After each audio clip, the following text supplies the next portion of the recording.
Hello student, good morning. हम लोग व्यंजन वर्णों के बारे में पढ़ रहे हैं। कल हम लोगों ने जाना व्यंजन वर्णों को 3 भागों में बांटा गया है: स्पर्श व्यंजन, अंतस्थ व्यंजन और ऊष्म व्यंजन। आज हम लोग व्यंजन वर्णों के बारे में कुछ विशेष जानकारी करेंगे। समझ में आया? व्यंजन वर्णों के बारे में और भी कुछ हम लोग जानेंगे। तो सबसे पहले जानते हैं, हम लोग देखते हैं संयुक्त अक्षर क्या है। ठीक है, संयुक्त अक्षर देखो, जब 2 या 2 से अधिक व्यंजन आपस में मिलकर एक नया रूप लेते हैं तो इन व्यंजनों को संयुक्त अक्षर कहा जाता है। देखो बेटा, जब 2 या 2 से अधिक व्यंजन आपस में मिलते हैं तो एक उनका नया रूप होता है। उनको हम संयुक्त अक्षर कहते हैं। इस प्रकार संयुक्त अक्षरों को हम जानते हैं और इनकी संख्या 4 है। देखो, छ, त्र, ज्ञ और स्र। छ, त्र, ज्ञ और स्र ये संयुक्त अक्षर हैं। अब आगे हम देखते हैं कि ये जो क्ष वर्ण है, छ अक्षर है, यह कैसे बना, इसमें कौन कौन व्यंजन है। तो दिखाई दे रहा तुम्हें, क है और श है। क और श को मिला करके क्ष बना है। त्र कैसे बना, त और र को त्र। उसी तरह ज्ञ कैसे बना है, ज और इ मिलकर ज्ञ बना है। श्र देख रहे हो, श्री लिखते हैं, श्रीमान। श्री कैसे बना, श्र, श और र ये मिलकर के श्री बना है। ठीक है, तो संयुक्त अक्षर क्या है, जब 2 या 2 से अधिक व्यंजन आपस में मिलते हैं और उनका एक नया रूप होता है जो तुम देख रहे हो। तो इनकी संयुक्त अक्षरों की संख्या कितनी है, 4 है। छ, त्र, ज्ञ। समझ में आया? अब हम देखते हैं दूसरा, संयुक्त व्यंजन। ऊपर हमने देखा संयुक्त अक्षर, अब हम देखेंगे संयुक्त व्यंजन क्या है। ध्यान से देखो, जब कोई स्वर रहित व्यंजन स्वर सहित व्यंजन से मिलकर नया अक्षर बनता है और व्यंजनों की मूल आकृति स्पष्ट नजर आती है तो उसे संयुक्त व्यंजन कहा जाता है। जब कोई स्वर रहित व्यंजन स्वर सहित व्यंजन से मिलकर नया अक्षर बनता है, उसी को हम संयुक्त व्यंजन कहते हैं। जैसे देख रहे हो, त, ये क्या है, ये स्वर रहित त है। आगे क्या है, यह। तो ये दोनों क्या है, व्यंजन ही हैं। शब्द क्या बना, त्याग। इसी तरह है समाप्त, यहाँ प आधा दिख रहा है, त के साथ मिला है, क्या शब्द बना, सप्ताह। तो ये जो है ना, ये संयुक्त व्यंजन है, आपस में मिले हुए हैं। ठीक है, तो संयुक्त व्यंजन कैसे समझ में आया, कोई भी स्वर रहित व्यंजन स्वर सहित व्यंजन के साथ मिलकर एक नए शब्द का निर्माण करता है, वह होता है संयुक्त व्यंजन। जैसे ये देख रहे हो तुम, है ना, ये है। ठीक है, अब ये देखते हैं, ग देखो है, द्वित्व व्यंजन क्या है। हमने देखा संयुक्त अक्षर, संयुक्त व्यंजन। अब हम देखेंगे द्वित्व व्यंजन क्या है। ध्यान से देखना, द्वित्व व्यंजन क्या है। जब समान व्यंजन आपस में मिलते हैं तब वे द्वित्व व्यंजन कहलाते हैं। जब समान व्यंजन आपस में मिलते हैं तब वे द्वित्व व्यंजन कहलाते हैं। जैसे देखो, बच्चा, यहाँ ये भी च है, स्वर रहित च है, यहाँ स्वर सहित च है। ये दोनों स्वर रहित और स्वर सहित च, इससे क्या बना? बच्चा शब्द बना। इसी तरह है दो ट, स्वर रहित ट, यहाँ स्वर सहित ट। मिट्टी, खट्टा, तो ये सब क्या है? द्वित्व व्यंजन कहलाते हैं। आया समझ में? अब देखो अगला क्या है? अनुस्वार। अब देखो बेटा, अनुस्वार क्या है? अनुस्वार में दो शब्द है, अनु प्लस स्वर, अर्थात इनका उच्चारण स्वर के बाद किया जाता है। अनुस्वार, अनुस्वार का उच्चारण स्वर के बाद किया जाता है। स्वर के पीछे चलने के कारण इसे अनुस्वार कहते हैं। यह नासिक के ध्वनि है, अर्थात इसको नाक से बोलते हैं। अनुस्वार को कैसे बोलते हैं? नाक से। यह नासिक की ध्वनि है। जो वर्ण के ऊपर, देख रहे हो अनुस्वार कैसे लगता है? जो वर्ण के ऊपर एक बिंदु लगकर प्रकट की जाती है। अनुस्वार को कैसे लिखा जाता है? कोई वर्ण रहता है, उसके ऊपर ये बिंदु के रूप में इसको दिखाया जाता है। मानक वर्तनी में, मानक वर्तनी में जो मानक भाषा का व्याकरण है, मानक वर्तनी माने मानक भाषा का जो व्याकरण है, उसमें यहाँ देखो मानक वर्तनी में पंचम वर्ण हम लोगों ने कल जाना, क वर्ग, च वर्ग, ट वर्ग, उसी की बात हो रही है कि मानक वर्तनी में वर्ग का पांचवा वर्ण ञ, ञ, ण, न और म, क ख ग घ ङ, च छ ज झ ञ, ट ठ ड ढ ण, त थ द ध न, प फ भ म, तो ये अपने वर्ग का पांचवा वर्ण है। इसका प्रयोग अनुस्वार के रूप में किया जाता है।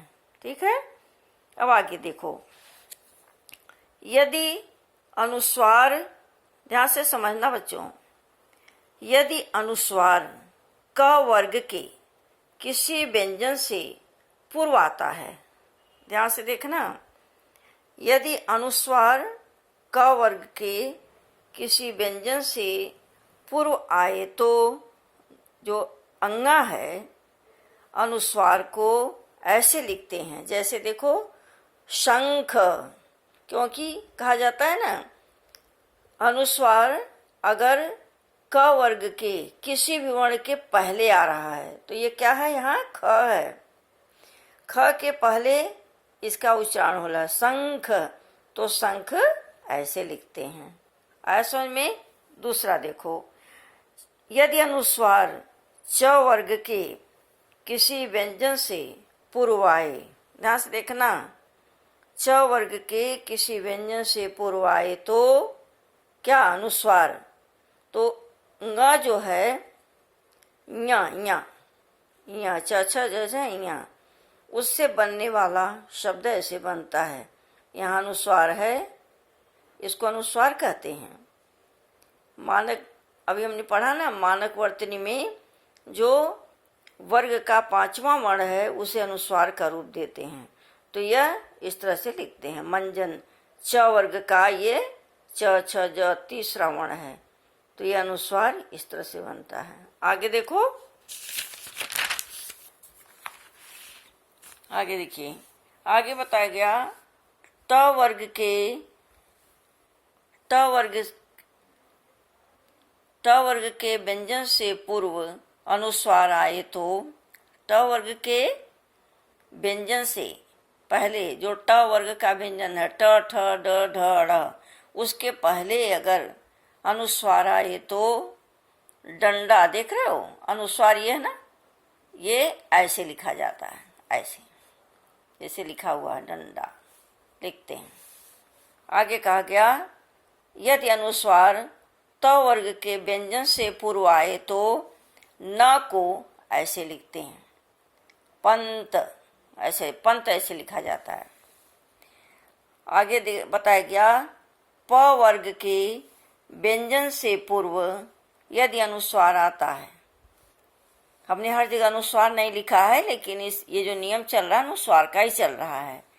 प वर्ग के व्यंजन से पूर्व अनुस्वार आए तो म को ऐसे लिखते हैं प्रारंभ। म क्या है? अनुस्वार ही तो है। तो ये क्या है? प फ ब भ। ये भ प वर्ग का है। प वर्ग के व्यंजन से पहले म आया है, इसलिए म को ऐसे लिखते हैं प्रारंभ। आया समझे? तो अनुस्वार का अनेक प्रकार से प्रयोग होता है। क वर्ग में किसी और तरह से होता है, च वर्ग में य बन जाता है, त वर्ग में न के रूप में होता है, प वर्ग में म के रूप में होता है पंचम वर्ण, और उसको इस तरह से लिखते हैं। अब हम देखते हैं अनुनासिक। अनुनासिक क्या है? देखो, अनुनासिक का प्रयोग हिंदी में किया जाता है।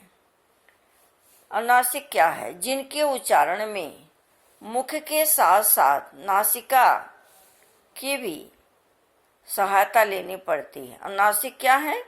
अनुनासिक स्वरों के उच्चारण में मुख के साथ साथ नासिका की भी सहायता लेनी पड़ती है, उन्हें अनुनासिक कहते हैं। अनुनासिक स्वर का चिन्ह चंद्र बिंदु है। समझ में आया? अनुनासिक स्वर का चिन्ह चंद्र बिंदु है। चंद्र बिंदु का प्रयोग प्रायः अ, आ, उ, ई पर ही किया जाता है। ये समझ लो, चंद्र बिंदु का प्रयोग कहाँ किया जाता है? अ, आ, उ, ठीक है, ऐसे करते हैं। जैसे अंधेरा, अ पर है न चंद्र बिंदु। आँख, ऊंचाई, ये सारे शब्द बने हैं चंद्र बिंदु लगा करके।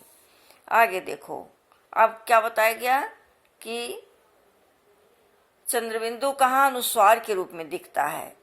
जहाँ मात्रा आती है, मात्रा आने पर अनुस्वार की तरह लगता है। एग्जाम्पल देख लो, जैसे सिंचना, ये जो बिंदु है ना, ये अनुनासिक ही है, ये अनुस्वार नहीं है। लेकिन स पर ई की मात्रा लग गई है, तो ये अनुनासिक जो है एक बिंदु के रूप में हो गया है। इसी तरह है नहीं, ये अनुस्वार नहीं है, ये अनुनासिक ही है। लेकिन जब यहाँ ह पर बड़ी की मात्रा लग गई तो यहाँ बिंदु के रूप में दिखाई देता है। तो अ, आ, उ, ह्रस्व उ, दीर्घ उ, ये सब पे अनुनासिक का चिन्ह लगता है, जो चंद्र बिंदु के रूप में लगता है। लेकिन जहाँ मात्राएं लग जाती हैं वहाँ एक बिंदु के रूप में होता है, जिसको अनुस्वार जैसा समझेंगे, लेकिन यह अनुस्वार नहीं है। ठीक है? अब देखो, अनुनासिक और अनुस्वार में क्या अंतर है।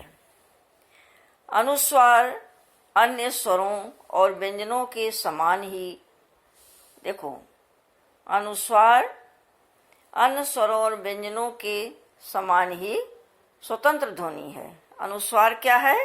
अन्य दूसरे स्वरों और व्यंजनों के समान ही एक स्वतंत्र ध्वनि रखता है। जैसे अंग कहते हैं ना, शंख, तो वह अलग ध्वनि है उसकी। अनुनासिक में क्या है? अनुनासिक की ध्वनि स्वतंत्र न होकर नासिक के स्वर में मिल जाती है, यानी मुंह और नाक से इसको बोला जाता है। फिर क्या है?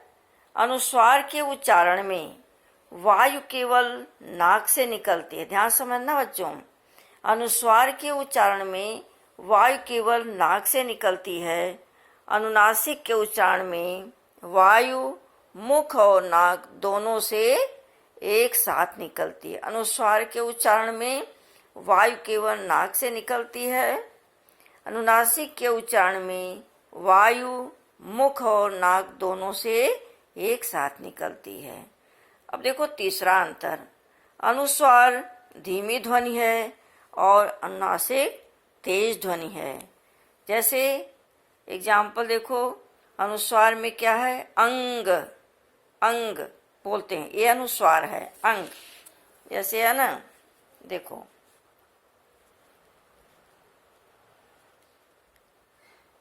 अंग, ये अनुस्वार हुआ। और नासिक क्या है? पंत,